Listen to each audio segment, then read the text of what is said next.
যেই কবরের ভয়ে আমাদের আম্মাজান হযরত খাদিজাতুল কুবরা রাদিয়াল্লাহু তাআলা আনহা যেই কবরের ভয়ে এত ভীত সন্ত্রস্ত ছিলেন। কেমন ভয় পেয়েছেন আম্মাজান? ইন্তেকালের আগে আল্লাহ নবীকে ডাক দিছে, ওগো প্রাণের স্বামী এদিকে আসেন, আমার যত সম্পদ ছিল সব সম্পদ আমি আল্লাহর রাস্তায় দান করে দিছি, আপনি তো আমাকে ভালোবাসেন। আল্লাহ নবী ডাক দিয়া বলে, খাদিজা রে, আমি যে তোমাকে কত ভালোবাসি আল্লাহ ছাড়া কেউ জানে না, আমি যে তোমাকে কত ভালোবাসা বিবাহ করেছি। আম্মাজান খাদিজা বলে, ওগো প্রাণের স্বামী, যদি আপনি আমাকে ভালোবাসেন আমি আপনার কাছে তিনটা জিনিস চাইবো। আল্লাহ নবী বলে, খাদিজা তুমি কি চাইবা? বলে, এক নম্বরে আমি যখন মারা যাব আপনার শরীরের জুব্বাটা দিয়া আমাকে কাফনের কাপড় পরায় দাফন দিবেন। আপনার শরীরের জুব্বা দিয়া কি করবেন? কাফনের কাপড় বানায় আমাকে দাফন দিবেন।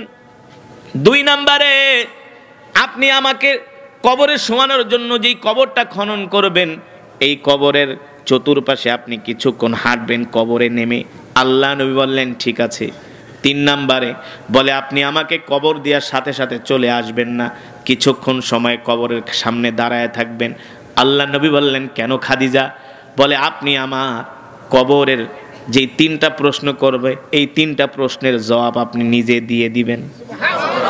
ঠিক।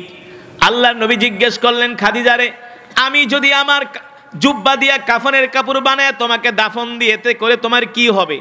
আম্মা জান খাদিজা বলে, ওগো আল্লাহর নবী, আমি যদি জাহান্নামী হয়ে যাই তাহলে জাহান্নামের আগুনের এত বড় সাহস নাই, আল্লাহর নবীর জুব্বা মোবারকে জাহান্নামের আগুন লাগবে। ঠিক কিনা বলেন?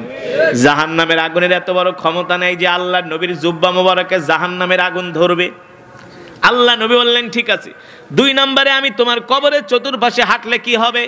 আম্মা জান বলে, যদি কবরে ধরা খায়া যাই তাহলে কবর তো এক পাশের মাটি আর এক পাশে যায় চাপ দিবে, তখন তো আমি শেষ হয়ে যাব।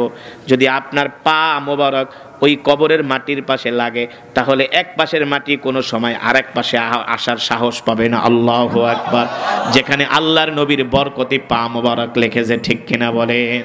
ঠিক। আম্মাজান যেইভাবে বললেন আল্লাহর নবী ইন্তেকালের পরে আম্মাজানকে সেইভাবেই দাফন করলেন। কিন্তু তিন নম্বরে আল্লাহর নবী যখন আম্মাজানকে কবরে শোয়ান, বারবার আম্মাজানের মাথা মুবারকটা আল্লাহর নবী পশ্চিম দিকে ফিরায় দেন। বারবার আল্লাহর নবীর মাথা মুবারকটা আম্মাজানের মাথা মুবারকটা পশ্চিম দিকে ফিরায় দেন, কিবলার দিকে ফিরায় দেন। কিন্তু আম্মাজানের মাথা মুবারক কিবলার দিকে ফিরে না, বারবার আসমানের দিকে ঘুরে যায়। আল্লাহ নবী চিন্তায় পড়ে গেলেন, কি হলো?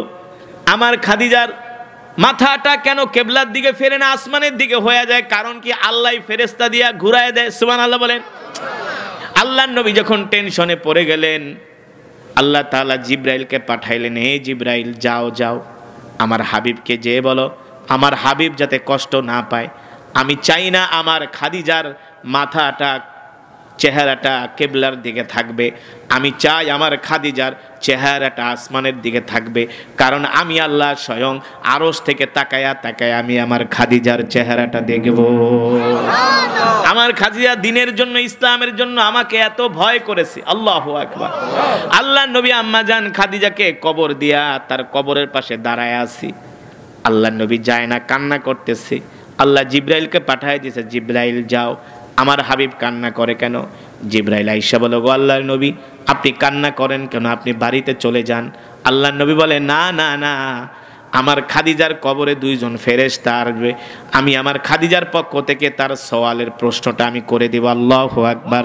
জিব্রাইল বলে, আপনার দেওয়ার প্রয়োজন নাই, হযরত খাদিজার তিনটা প্রশ্নের জবাব আল্লাহ নিজেই দিয়ে দিয়েছেন।